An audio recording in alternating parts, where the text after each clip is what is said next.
This is the video lecture on gross pay, and in this lecture we're going to learn all about the various methods for calculating gross pay. Now, in a previous video we talked about the Fair Labor Standards Act, and one of the provisions of that act is the establishment of the minimum wage.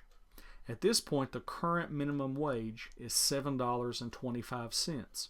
So generally, we will expect in almost all the examples and assignments that we work with that the employers would be paying at least that wage. But there are actually certain special circumstances in which an employer can pay less than the minimum wage. So we also need to talk about those circumstances. Now, if you're going to pay less than the minimum wage, you can do that under certain select circumstances. The key is to always look at the provisions of the Fair Labor Standards Act, because that act is very specific about when we can deviate from minimum wage. So the first instance in which we can deviate is in the case of a retail establishment or a farm establishment. Both of these types of establishments could employ a full-time student, and if that's the case, they can use a lower minimum wage of $6.17. Also, in another instance, institutions of higher education that employ a full-time student could also use this slightly lower minimum wage of $6.17. Another item would be students participating in a vocational jobs program. That is like an apprenticeship or a work-to-learn program. And in those cases, an even lower minimum wage can be paid, which is $5.44. And finally, under certain very limited circumstances, there are people who have a limited capacity for a certain job. It could be a physical problem, it could be a psychological or emotional problem. But if this is documented and an employer employs this person, they can contact the federal government and get a special lower rate to pay that person. So it's only under these four specific circumstances that, according to the Fair Labor Standards Act, we could actually deviate from the normal minimum wage. Now, another provision, according to Fair Labor Standards, has to do with tips. Many professions involve employees that receive cash tips, and in these professions, the minimum wage is actually designated as $2.13. But it's not actually deviating from the minimum wage, because the idea is that the tips received have to make up the difference. And in fact, if the overall tips that have been received do not make up that remaining gap of $5.12 per hour, then the employer has to step in and cover that gap.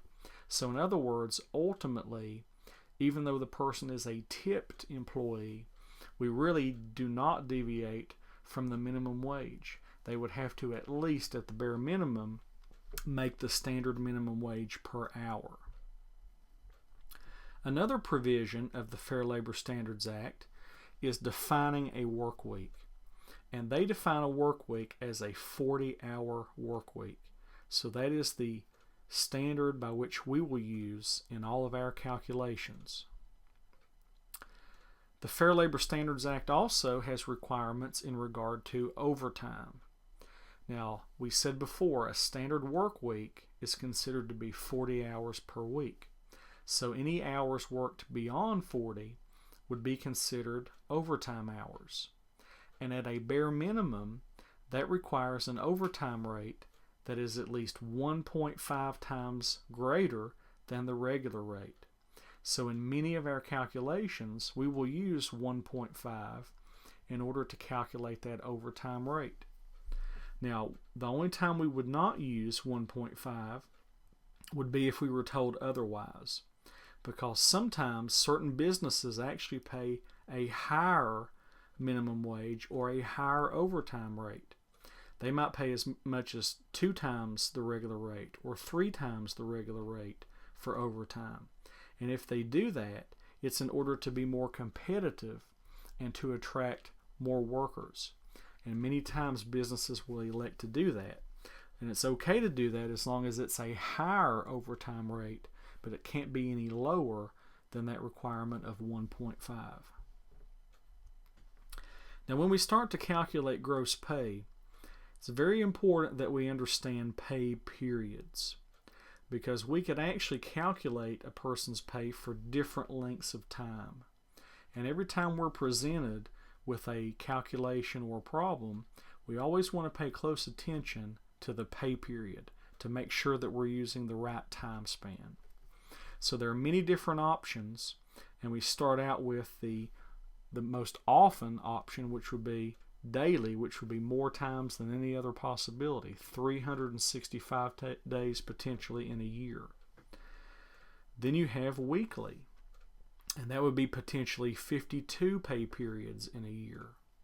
Or you could pay bi-weekly. That's a very common pay method, and that would be 26 pay periods in a year. Or semi-monthly, 24 pay periods in a year. Or monthly, which is not as common, and that would be 12 pay periods. Quarterly would be 4, semi-annual 2, and annual 1. So those are all the different possibilities of pay periods, and this would give you the number of pay periods in the year. To be honest, most of the time it's either going to be semi-monthly or bi-weekly, because most people are either paid every 2 weeks or twice a month. Occasionally you might see weekly and occasionally monthly, but you really don't see any of these others very often, but it is possible under certain circumstances.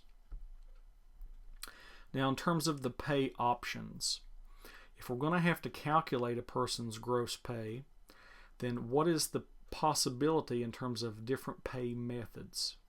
It's possible they will be simply paid an hourly wage. And if that's the case, we can just take that hourly wage and multiply that by the number of hours worked, of course at the same time acknowledging any potential overtime. It's also possible that the person may simply be paid a salary. And if it's a salary, believe it or not, there are still calculations to make, especially if it's an annual salary. We might have to divide that by the number of pay periods. And then some employees will be paid based on a piece rate. And this is typically seen in manufacturing, where they are actually paid a certain amount per unit that they're able to manufacture. And then sometimes you see commissions.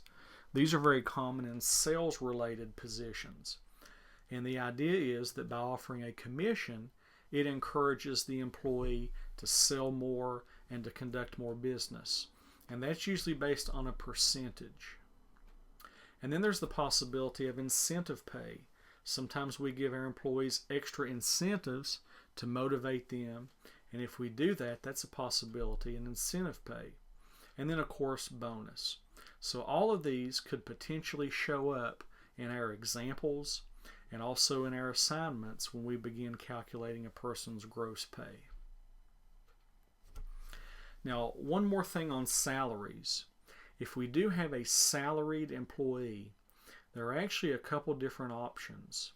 It's possible that that salaried employee could be salary exempt or salary non-exempt. And we always need to know that whenever we do a calculation. Now, this exempt status has to do with overtime.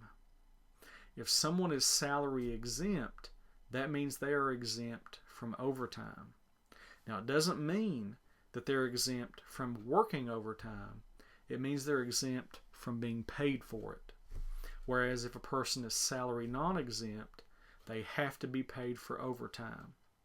So that is one exception that the Fair Labor Standards Act allows. And generally it's for white-collar workers. So business people, executives, accountants, people in that area are generally salary exempt. And it doesn't matter how many hours they work, they're generally not paid for overtime.